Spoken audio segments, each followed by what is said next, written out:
Welcome back. You're watching News Sources. Now, striking doctors were today visited by shock and surprise as court ordered a suspended sentence to the union officials. Justice Helen Wasilwa was incensed that doctors disobeyed court orders, leading to the 1-month suspended sentence. The doctors' representatives will be back in court on January 26th, where the court says they should be back to work by that time. Let's take a listen.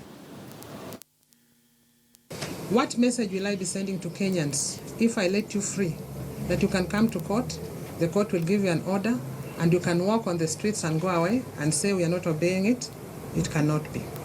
This court must protect its image. It must protect the rule of law. You have told me that you are still negotiating. And since I don't want the negotiations to collapse, I'll give you a small window. A window that will ensure that the negotiations continue. But in the same vein, this window is only open for 2 weeks. So what it means is that for today, I sentence you for 1 month in jail, suspended sentence, which will fall down. The sentence is hanging on your head. And she said that with a smile. It's hanging over your head. Let's start with Wakili here. The question that looks like the doctors are on a corner, finally cornered. This strike has to end in one or the other. Finally, the state has its way. So, certainly, I said that before, that somehow the state will have its way. But once the court order is issued, it has to be obeyed. In fact, we ought not to have reached where we have reached, where we are having to cite people for contempt, okay? The leaders. And in most of these strikes, where you have a union, you always end up having to sacrifice the union leaders. It happens all the time. You have seen with NAT, it has happened, I think, with other unions. But you see, under the Constitution, that's Article 41, the right to strike is a right enjoyed by every worker. It's not a right enjoyed by a group of workers. Any one of them, it's such that if these union leaders were to call off the strike, if the doctors decide on their own that the strike has been called off, but we are not resuming work, they will be within their own... they can still go on in that. Emanga, yes. Let's follow through this thinking, because it's very clear what the state would want is a situation whereby on 26th or a day before, the union says that we call off the strike. And if you would follow the advice of Wakili here, the doctors, individual doctors would say, yes, our officials have said that we call off the strike, but I personally am not going back to work. The problem of that is you get in the problem where the government gets you, that it can find you individually. You see, I don't like what the Labour and Employment Court first has never sided with any industrial action. That's a fact. The second thing is that judge told the doctors, go, she didn't say just negotiate and call off the strike. So she's already participating in it. But what I'll tell the doctors is very simple. In times like this, when you become more strong, now is when you close all the private hospitals. Now is when you totally paralyze, the health sector in this country until the government listens. And this government, as for the last 4 or 3 years, it has performed pathetically as far as labor relations is concerned. There was a time when teachers went on strike, private guards went on strike, and the kind of manner in which they are treating doctors is not totally the right way. Sometimes I think if prostitutes were the ones who are protesting, the government could have listened to them, not doctors. I'm saying. Yeah. Two things. One, courts don't move in vain. Okay, courts don't just issue orders in vain, and there's some precedence here where a judge issues such orders to one particular party, and then the same orders are issued to other individuals in government and nothing happens to them. I mean, PS Karanja Kibichi is walking out there free. There's a court order again, and there's a contempt of court order. He's always with the president. Exactly, he's always with the president, but in the commander-in-chief. But again, secondly, the manner in which the government has handled industrial action or strikes in this country is pathetic. And this is one government in this part of the world where teachers can go on strike for 3 months and nothing happens, no one is moved. Doctors have been on strike for the last 37 days and nothing seems to be moving. People don't care about this, so what happens? Yeah, let me say, we have seen them trying to negotiate, even with the president. I would think up there we can give them a bit of credit. And again, you have to realize that courts don't just come to the scene. These matters are brought to courts, and a judge has to sit and weigh the options, so that when they issue orders, they are actually trying to preserve some kind of sanity along the way. It's not that to say that the judge is siding with them. That's why she gave them the leeway to go and discuss and negotiate. Gentlemen, I'm staying with the doctors. The doctors convened a quick meeting soon after appearing in court. This morning, the doctors vowed to continue with the strike, saying they don't fear any jail time. The striking doctors read malice in the court's decision that compels them to go back to work in 2 weeks' time. Let's listen in to this gentleman. For the last 53 years, doctors have put things on the table, and doctors are always suppressed. Kama saizi ati umetoka na nusu. We can't negotiate with the noose around our necks. We will not. On the 26th, we will report there. And let me tell you guys what will happen. The whole of the month of March, okay? We are taking health reform forms to the prisons. So doctors will provide free medical services.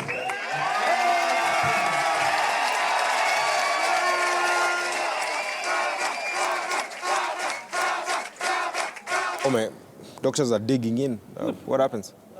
An option there, if you decide to go to jail, I think that's very bold, what the gentleman is saying, their leaders. If you decide that what you are fighting for is a worthy cause, worth for you to go to jail as a union leader, fair enough. But what I said is, if they think that is not a viable way, they can just say that we are calling off this strike. We leave it to you doctors to decide what you want to do. And if the doctors are united, they can still press on.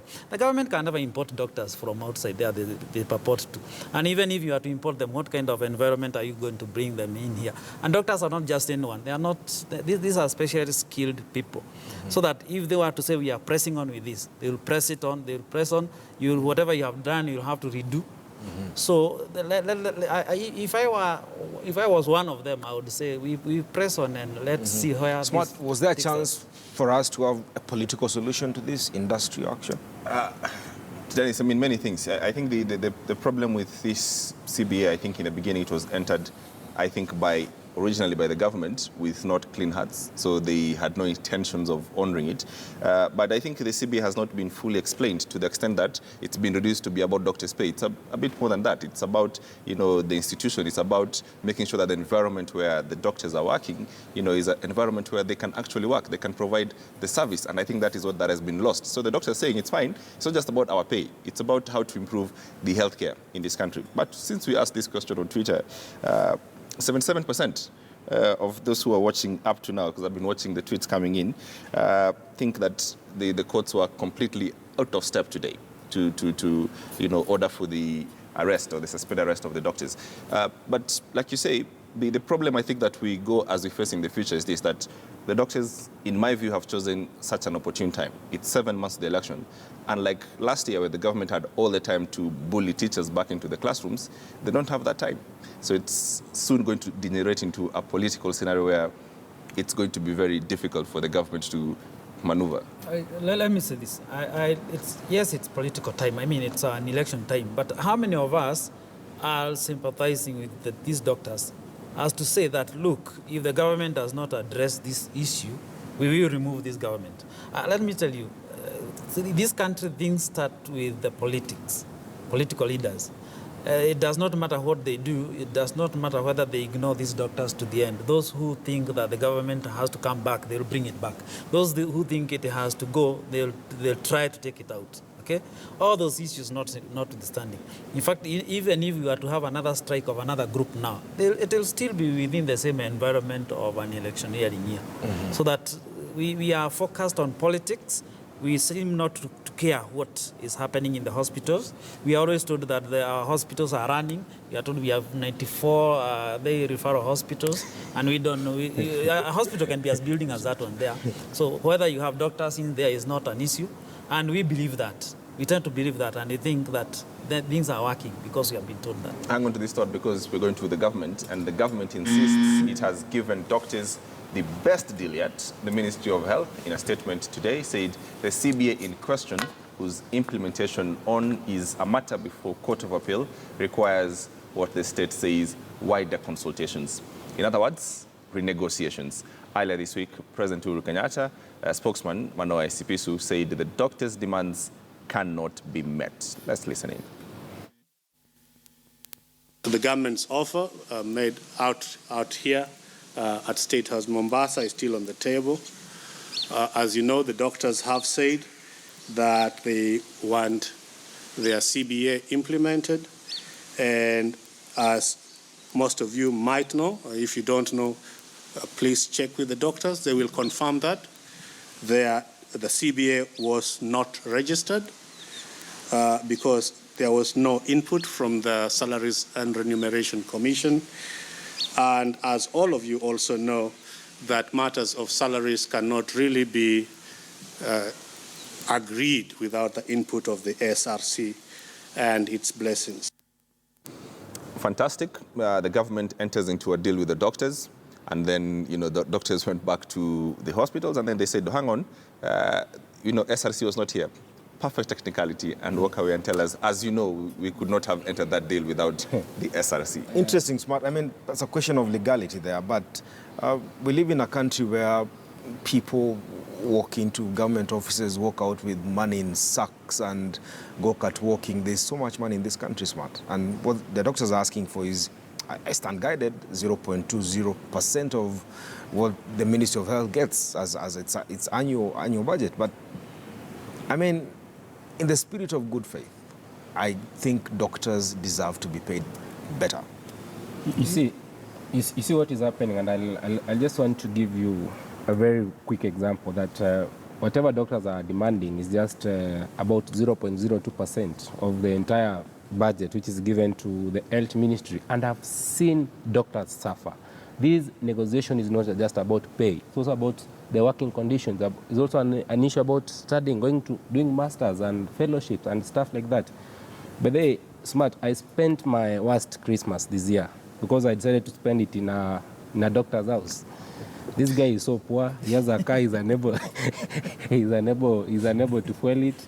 I think we took meat twice for about 7 days when I was there. And I've seen, because most of my friends are doctors, like if a social study was going to be done today, to discover that most of the young doctors, they're not married. That's the men, or the ladies are not married. They waste a lot of time in hospital. They don't have enough cash even to take people on dates, or even to take, if it's the ladies, to take men on dates. These people are very, very poor. And the society assumes that doctors are well paid. Mohammed, the question about pay is one, but the bigger question is the healthcare system and how it is ignored, depleted, and how essentially it's not part of our politics. And even in this agreement and this strike, as we're speaking about, not our healthcare situation, which is pathetic. We're not speaking about it. Sure, that's what the government has told you, that they can't pay. They don't have the money. Okay? The only alternative left, and this works a bit for the country, is that we have both the public system, the health system, we have the private. Now, a lot of these doctors, some of them operate their private clinics. And a lot of people who are also the policy makers, some of them are either own or they are owning the private hospitals. So we are now left at the mercies of what you'd call cartels. If the health care in the public can't work, the health service, the public health service, if it can't work, we resort to the private services. And as I said, we are going to try and twist these doctors to the very end. It does not matter whether we will use the courts, whether we will try to bring in others, or whether we will try to bring in propaganda or whatever kind of politics. So that's what we will do. But it's only that we are dealing with a group that is competent, a group that is highly skilled. That is the only thing that these doctors Another highly skilled group is the university lecturers. They have issued a 7-day notice. They want to go on strike again based on a CBA agreement that the government appears not to have implemented as it were. Let's listen into these officials, what they have to say.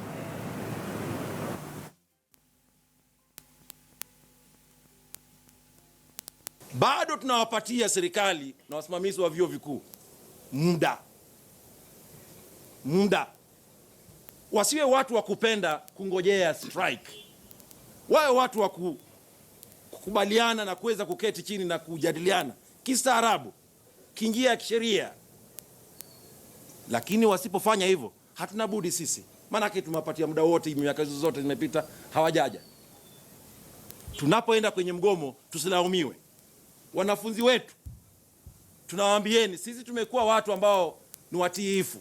Tumengojea serikali, tumengojea vyuo vikuu, wamekataa kuja kwenye meza. Tufanyeje? What should this government do, Wahome? I mean, this is pure madness. Well, it's as we said earlier, and we have said this before, it's an election year. Anything that we think we can hold the government to right now, we will use that. That is one. And that's what these lecturers are doing. They know that at this point in time, more attention will be given to them. Okay? But what we said, and I said this before, is that we have a population, whether it is of professionals such as these ones or other people, who can see what the government is doing, who can see the looting in the government, who can see people walking out of banks with bags of money.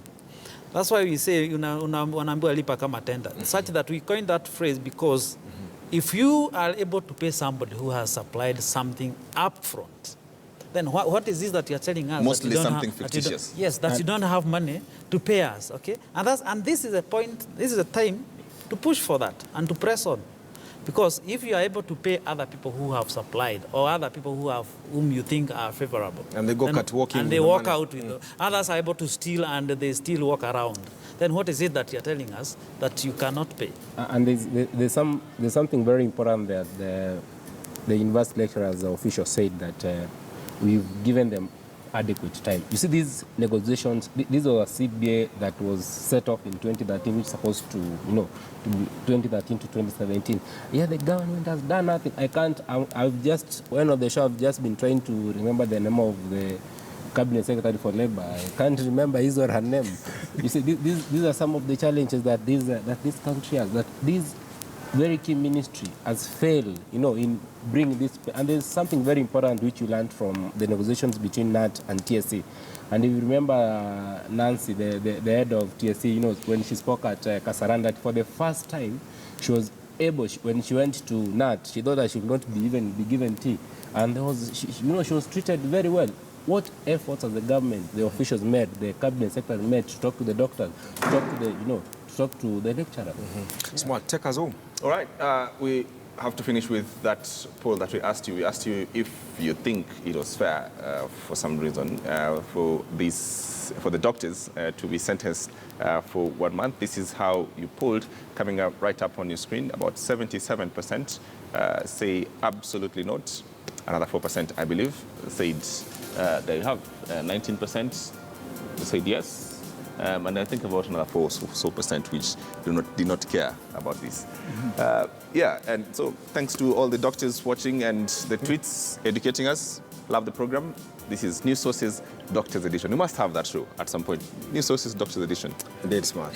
that should be the plan. All right. Thank you very much for watching the program. Coming up next is Kitchen Prime with Ben Kitili. Don't go too far.